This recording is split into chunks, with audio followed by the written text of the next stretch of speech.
Assalamualaikum warahmatullahi wabarakatuh. Bismillahirrahmanirrahim. Alhamdulillahilladzi ja'alana minan nasihin wa afhamana min ulumi lil ulama'ir rasihin. Wassalatu wassalamu ala man nasaha dinuhu azzanal kafarati wat talihin wa ala alihi wa ashabihi alladzina kanu bitamassuki bi syariati sholihin wa ba'du.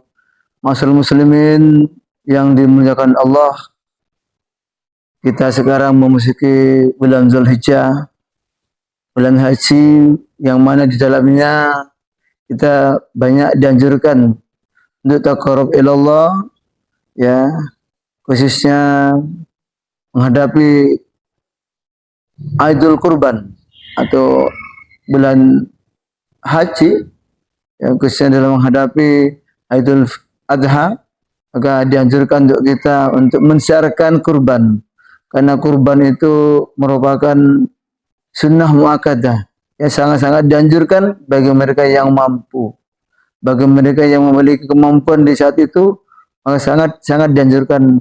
Dan kurban itu merupakan ibadah tahunan, bukan ibadah seumur hidup sekali. Jadi di tahun itu bila kita punya kemampuan untuk berkurban, boleh kambing, lembu, kerbau, maksudnya sapi, unta dan sebagainya, boleh kambing, onta, bagi yang ada di daerah Timur Tengah atau di Arab, kemudian lembu atau sapi silakan. Jadi ini ibadah tahunan. Ibadah tahunan yang sangat diharapkan setiap tahun umat Islam yang punya kemampuan untuk bisa membeli seekor ukurannya kambing, jadi untuk satu orang. Kalau lembu itu 7 orang, maka sangat dianjurkan untuk berkurban, karena apa yang kita kurbankan dalam bentuk syiar Islam yang kita wujudkan dalam bentuk kambing atau sapi itu menjadi kendaraan kita kelak di hari kiamat. Ketika kita dibangkitkan dalam kubur oleh Allah Subhanahu wa taala, maka kendaraan itu siap memberi tumpangan pada kita. Ketika kita melewati siratal mustaqim, maka kendaraan itu yang kita jadi wasilah atau perantara atau tumpangan kita di saat kita menghadapi masalah-masalah sulit di hari kiamat. Maka dari itu kami berharap ini syiar. Rasulullah betul-betul sangat menekankan tentang pentingnya kurban, karena ini adalah menggemakan kalimat la ilaha illallah Muhammadur Rasulullah, menggemakan Islam yang benar-benar memperhatikan untuk berkurban dalam hal masalah membunuh jiwa-jiwa atau nafsu-nafsu yang serakah, membunuh jiwa-jiwa nafsu-nafsu yang bersifat kehewanan. Allah Subhanahu wa taala dalam surat Al-Kautsar ayat 1 sampai 3 berfirman, A'udzubillahi minasyaitonir rajim. Bismillahirrahmanirrahim. Inna a'tainakal kautsar fasholli lirabbika wanhar. Inna syani'aka huwal abtar. Sungguh kami telah memberi kepadamu telaga Kautsar, yaitu kebaikan yang banyak yang Allah berikan kepada Rasulullah Muhammad sallallahu alaihi wasallam. Maka oleh sebab itu kerjakanlah salat untuk Tuhanmu. Fasholli lirabbika wanhar, dan berkorbanlah. Sungguh inna syani'aka huwal abtar. Sungguh orang-orang yang membencimu itu akan musnah. Jadi abtar ini musnah. Masyaallah muslimin rahimakumullah. Kita akan lihat nanti bagaimana asbabul nuzul turunnya surat Al-Kautsar ayat 1 sampai 3. Masyaallah muslimin, sungguh keagungan membaca salawat itu akan memberikan dampak pada kita sebagai wujud kecintaan kita kepada Rasulullah sallallahu alaihi wasallam. Rasulullah sallallahu alaihi wasallam bersabda, "Man shalla alaihi ta'diman li ja'alallahu ta'ala min tilkal kalimati malakallahu janabun bil masriqi wa janahum bil maghribi wa rizlahu tahtal arsy." Yaqulullahu ta'ala, "Shalli 'ala abdihi kama shalla 'ala nabiyyi wa yusalli 'alaihi ila yaumil qiyamah." Barang siapa yang membaca salawat untuk saya guna mengagungkan saya, ya, Allah Ta'ala menciptakan dari kalimat salawat itu satu malaikat yang mempunyai dua sayap. Satu sayap di timur dan satu sayap lagi di dunia barat. Sedangkan dua kakinya di bawah ars. Allah Ta'ala berfirman kepadanya, bacakan salawat untuk hambaku sebagaimana dia membaca salawat untuk nabiku. Maka malaikat itu pun membaca salawat untuk hamba itu sampai hari kiamat. Masya Allah.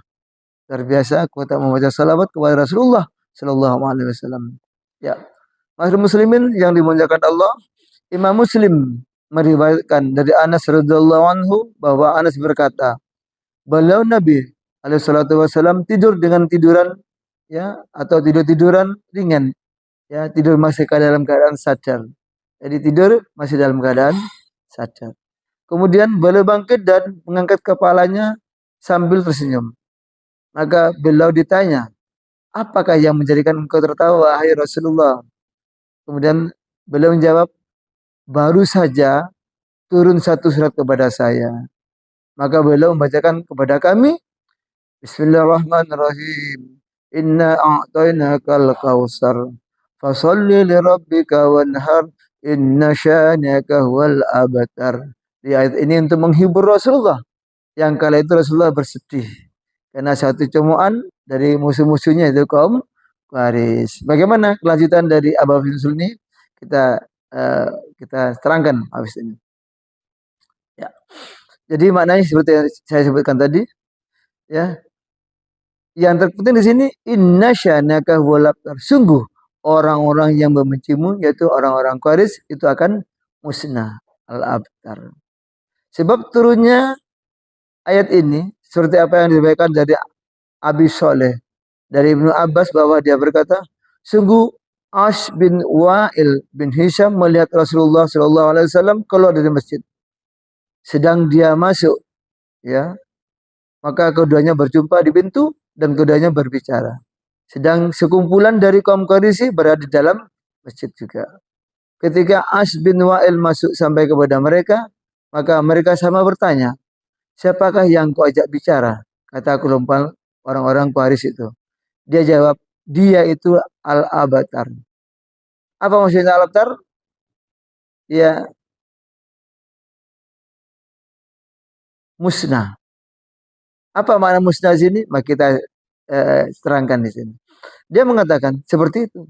Jadi al-abtar. Karena orang-orang Quraisy memberi nama kepada Nabi dengan sebutan al-abtar. Apa maksudnya di sini? Semenjak meninggalnya Ibrahim, putranya, dan adalah kebiasaan orang Quraisy, apabila seorang laki-laki tidak mempunyai anak laki-laki, maka mereka memberi nama sebutan abtar.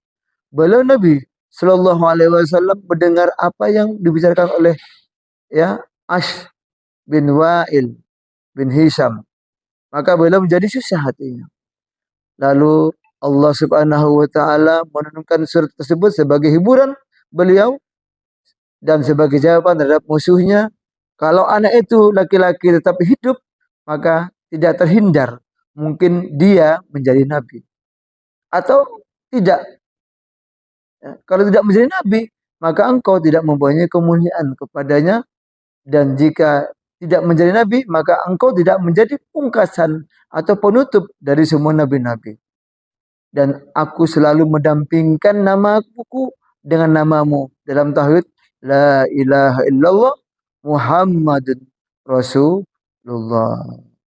Ya, baik itu dalam azan, salat, dan di banyak tempat yang lain, ya, dan engkau adalah pemilik telaga Kausar, maka bagaimana engkau abtar atau punah, ya, jadi kata abtar artinya punah. Masyaallah muslimin yang dimuliakan Allah, terkait dengan surah Al-Kausar kita lanjutkan pembahasan dan kajian apa yang harus kita sikapi dari makna fasolli li rabbika wanhar.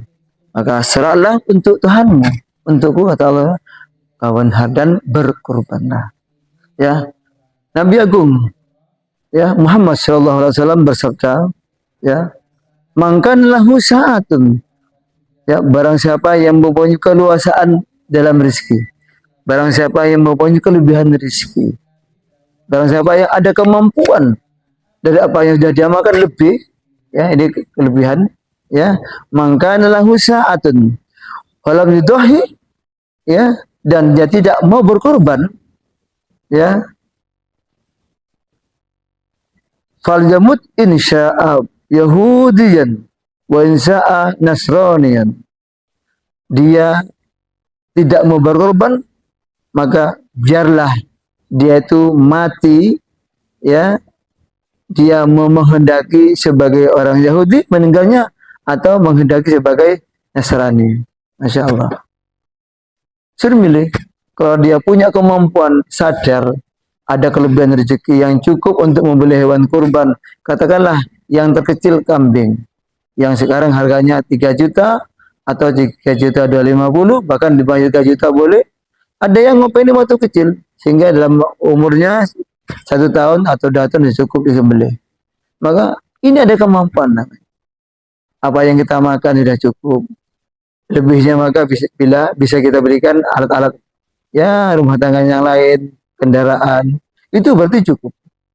Ya, asumsi saya, ya, sahabat saya, kaum muslimin muslimat, teman-teman saya, bila sudah cukup dia makan 1 bulan dan ada kelebihan, bahkan dia bisa bangun rumah, bisa beli sepeda motor, lebih-lebih bisa beli mobil. Itu saya anggap cukup. Insya Allah cukup untuk bisa berkorban. Maka kalau enggak mau berkorban, berarti imannya kan kurang. Keyakinan, kalau Allah membalas semua dengan kebaikan-kebaikan, Allah akan meridhai, dan itu kendaraan kita kelak besok di yaumil akhir, di hari kiamat. Ketika kita dibangkit Allah di alam kubur, namanya alam ba'ats. Ya, maka hewan kurban yang kita kurbankan itu akan berdiri di dekatnya kubur kita. Kita kaget, siapa kamu? Saya adalah amalmu, yaitu hewan kurban yang engkau kurbankan saat engkau masih hidup. Maka bersama saya, naiki aku. Ini. Hadirin masyarakat muslimin jangan dimuliakan Allah, betapa huru-hara alam ba'ats. Ya, alam bangkitnya manusia dalam kubur itu luar biasa. Ya, horor sekali. Mereka bangkit dalam kubur berdasarkan amal yang mereka bawa. Ada yang telanjang bulat. Ada yang keluar dari kuburnya bentuknya seperti celeng atau anjing. Ada yang seperti himar. Ada yang mukanya hitam, tidak karuan. Itu berdasarkan amal yang kita perbuat di dunia. Ya, maka alangkah naibnya kita bila punya kemampuan tapi tidak mampu untuk berkurban, walaupun cuma sekedar, ya, yang terkecil seekor kambing. Masyarakat muslimin yang dimuliakan Allah, di tahun 2024 ini saya yakin sahabat saya, saudara saya, kaum muslimin muslimat mampu kok. Cuma keimanannya, keyakinannya itu kurang. Kalau Allah semuanya membalas. Dan keyakinannya kurang kalau besok dia itu kalau tidak mau berkorban, ada kemampuan, dia berkorban dan tidak berkorban, suruh milih. Mau mati ala Nasrani atau mati ala Yahudi. Yang jelas, ya jauh dari surga. Naudzubillah min zalik. Saya doakan semuanya sahabat-sahabat saya, ya saudara-saudara saya, kaum muslim muslimat yang dimuliakan Allah. Semoga Allah mengampuni kita. Semoga Allah Subhanahu wa taala memberikan, ya, perlindungan pada kita, berkah kita dijauhkan dari bala dan musibah. Amin amin Allahumma amin. Kita tutup dengan doa kafarat majelis. Subhanakallahumma bihamdika asyhadu an la ilaha illa anta astaghfiruka wa atubu ilaik. Assalamualaikum warahmatullahi wabarakatuh.